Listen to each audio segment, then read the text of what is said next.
Big topic, guys, today. Big topic. Meaning, finding your meaning today within this environment. A lot of challenges, right? A lot of challenges. So let's go. Let's go back, way back in time to Dr. Viktor Frankl, who read his book before. Okay, so I guess his book has had multiple titles. I think that this video is for folks who are like, I need to find my meaning today because life is different, things have changed. I need to find it today according to this environment. And he suggests it's possible that life meaning may change over time. So let's go. So if you're looking for a life meaning, but you also feel like you're striving and you have attention toward that, this video is for you. I'm going to give you 4 ways to find your meaning. This is what Viktor Frankl in 1946, after leaving the concentration camps, he was a psychiatrist. So he wrote down within 9 days his experience and his thoughts and his learnings from that experience. And number one, the book was first called A Psychiatrist. It must have been a psychiatrist. I think he was a psychiatrist, not a psychologist. Experiences the concentration camp. That was the first title in 1946. And then the second title was Say Yes to Life in Spite of Everything. So I think that's a really, let's just sit with that for a minute, right? Say Yes to Life in Spite of Everything. That was the title.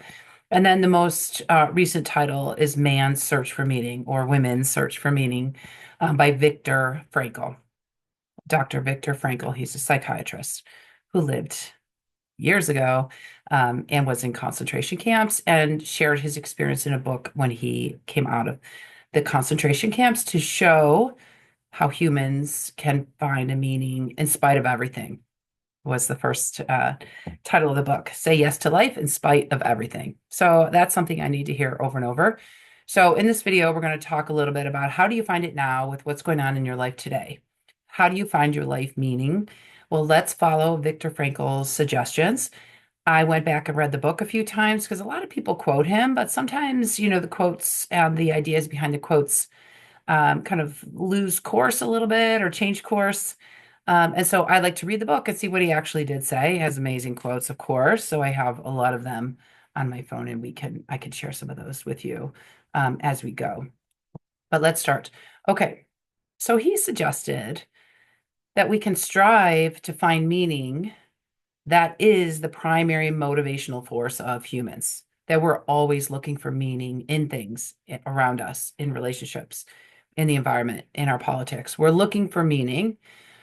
That is our primary motivational force. Do you agree? Put yes or no in the comments if you agree with that. That was his take on things. Okay. He said because it means so much to us, that's our primary motivation, that we would either live or die for the sake of our ideals and our values. So those are so core to us. Those are our lines in the sand of what's important to us, that he suggested we would live or die according to those, our ideals or our values. And the word that he uses, I think, is important because this doesn't always come easy to us to figure out what our meaning is. And so I'm a neurologist for over 30 years. I'm a business owner. I'm a parent. I'm a wife. I do a lot of things. I'm running for our local government office and council.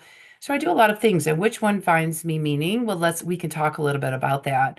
But he uses the word striving and tension.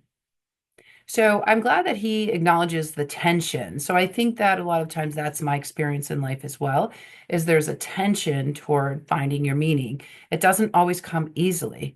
People don't just wake up and be like, oh, my meaning is this, and life is easy and perfect.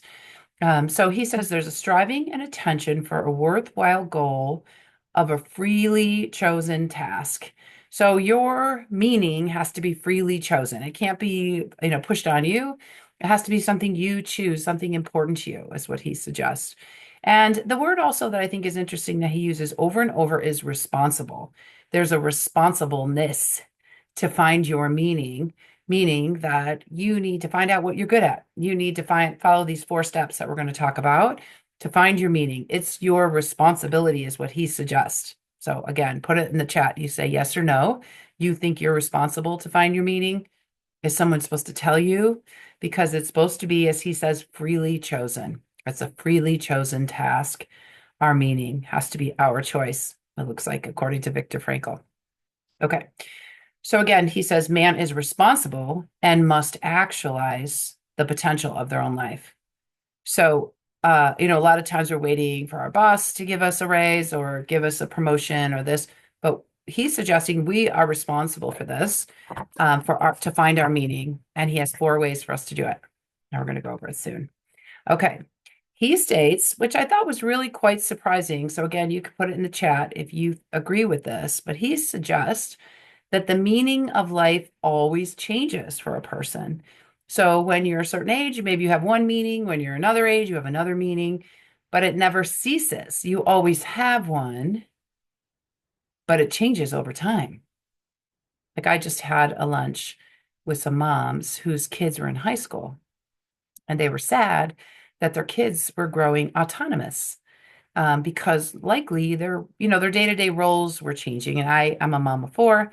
I get that, right? I get that feelings like things aren't going to stay the same. Things are going to be different as the kids grow. And thank God that they are healthy and they're growing and they're learning and they're becoming autonomous over their high school years, their middle school and high school years. So Viktor Frankl suggests that the meaning of life always changes.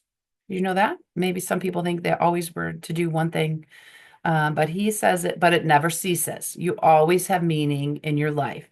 So if you're at this tension point where you're not sure what the meaning is right now, we're going to follow these 4 things to create meaning because he suggests we always have it. We always have it. It's our responsibility to actualize it. Interesting, huh? Okay, so dun, dun, dun, dun, dun, the 4 ways to find meaning, according to Dr. Viktor Frankl in his book, Man Finds Meaning.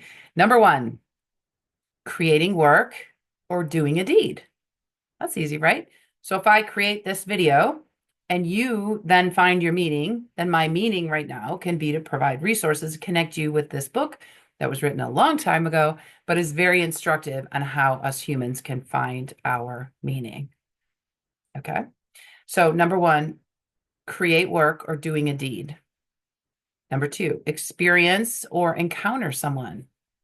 That could be your meaning, is just to experience somebody, just to be there. A good friend of mine always says, be where your feet are. Don't be thinking about like the next week or 3 weeks from now, like be with the person you're across from that you're talking with. Be fully here, be present. That's the mindfulness we hear about, be here. Or encounter someone. That's interesting, right? So I've been frequently visiting people with either mild or moderate dementia, some of my family members. And it's hard, right? It's sad to see them different or to see them struggling, but I'm just with them. I'm experiencing them. And maybe that's the meaning. It's just I'm there with them. I'm just encountering them. And I don't have to have any more meaning than that than just being with them, which is nice because I can't take it away. I wish I could, especially as a neurologist. I wish I could reverse everything. And then his third, so we have create meaning. Number 1, create a work or doing a deed. 2, experience or encounter someone. Number 3, attitude toward unavoidable suffering. So our attitude toward unavoidable suffering. Sometimes we have to bear witness, and that may be a challenge to ourselves, and we may actually change because of what we witnessed. So some people have seen, horrific traumas. I'm seeing these, 90-year-old women dealing with dementia. I have been on a journey with a lot of my patients for a lot of decades and went ups and downs with their diseases. So what is the attitude that we have toward unavoidable suffering? Things that we don't have a choice. Things are just happening, but what's our attitude toward it? Could we just bear witness to it? So that's what he suggests. And it may be a challenge to ourselves to see it. So we may have to change in order to bear witness to it. We may have to, acknowledge what's really important to us, acknowledge that it's love being with someone who's sick. Just acknowledge that it's kindness and talking with someone with dementia who asks you the same questions. You just stay kind, right? And just stay kind and compassionate. Okay. So, maybe I was wrong. There's only 3 things. Okay. So 3 things. Maybe let me check my phone. Okay, so create a work or doing a deed, experience or encounter someone, and your attitude, all of our attitudes towards unavoidable suffering. We bear witness to it. We are challenged by it, and we may change because we bear witness to this suffering. Okay, he states that man is not fully determined. We don't just come determined, we determine ourselves by what we learn, we decide. We have freedom to change. So we have freedom to do all these things. You could create a work, you could do a deed for someone, a kind deed, a thoughtful deed. You could experience someone, just be there for someone. You could encounter someone, like go out and search out somebody. You could consider your attitude toward unavoidable suffering. What is my attitude toward helping people who are going through really hard times? Okay.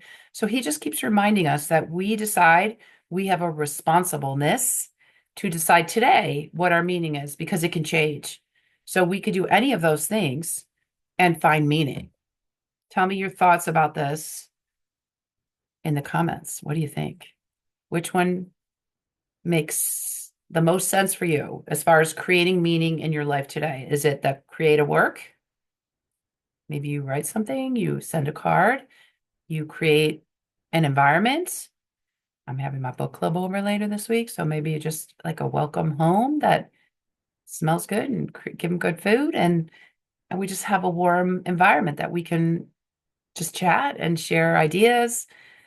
Um, or maybe it's a deed you do for somebody, something nice for somebody, you surprise somebody, or we encounter or experience someone, and we check our attitude toward unavoidable suffering. Which one? Which one sounds most surprising or hard to you? Go ahead and put it in the chat. Here's some other quotes that we can turn our predicaments into human achievements.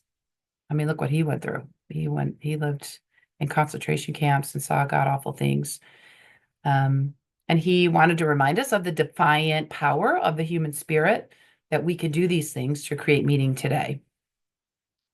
And he suggests that we can make the best of every situation, and just the mere pursuit of a reason to be happy can make us happy, suggesting these three things for us to create meaning. He said, but like laughing, you can't fake it. You know when someone's fake laughing, it's not the same. Meaning is the same. You're doing these things because they're meaningful to you. Yeah. Okay. And he suggested that the tragic triad is pain and guilt and death. Those are things that are part of life. They're part of our human experience. So he suggested there could be something called tragic optimism, where one is and remains optimistic in spite of these triads, meaning that there can be hope, there can be compassion, there can be kindness in these unavoidable suffering, times of unavoidable suffering. So he suggests this all presupposes that the human capacity to creatively turn life's negative aspects into something positive or constructive. Again, that make the best out of every situation. And, he said one of the main features of the human existence is the capacity to rise above these conditions of suffering and to grow beyond them.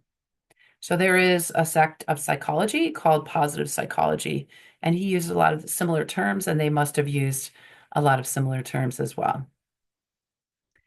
All right, so let me know which one kind of hit you the easiest or is most surprising. Go ahead and put it in the chat. The book is by Dr. Viktor Frankel. He was a survivor of the concentration camps in Germany, and his book is called Man's Search for Meaning, and it was called Say Yes to Life in Spite of Everything. That was one of the titles. And so he suggests that we can strive to find meaning, and that is our primary motivational force as humans. But we have a striving and attention to find them. So he does suggest there's a responsibleness to find them, which I thought is interesting. I haven't really heard that in all of his quotes that I've heard before. that we must actualize the potential of our own lives. So we must do those three things to keep finding our meaning every day. It can be different every day, said. Very interesting. Okay, so some things to think about. We are all searching and striving and find tension when we're looking for our own meaning in the world today, and it can change over time. Okay? You got this. Let me know your thoughts about it. I'd be real curious. Put them in the comments. It's tricky out there, right? So we have three things to find our own meaning. We have guidance from a long time ago from a well-educated person that tells us how to handle this time of life, a very scary time of life, and even worse, of course, when he was writing this book. And so let's learn history. Okay.